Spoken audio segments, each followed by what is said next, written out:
Welcome back, beautiful beings. I have a quick tip. I wanted to put brats from Tim Holtz into these skeleton hands from the Dollar Tree, but the hole was too tiny, okay? Way too tiny. The brat wouldn't fit through it.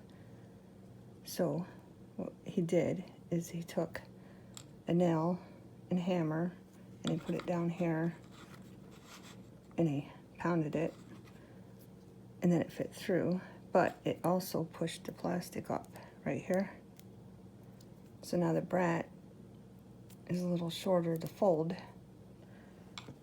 And he did the same thing on this one, pushed the plastic up, but he used a screw.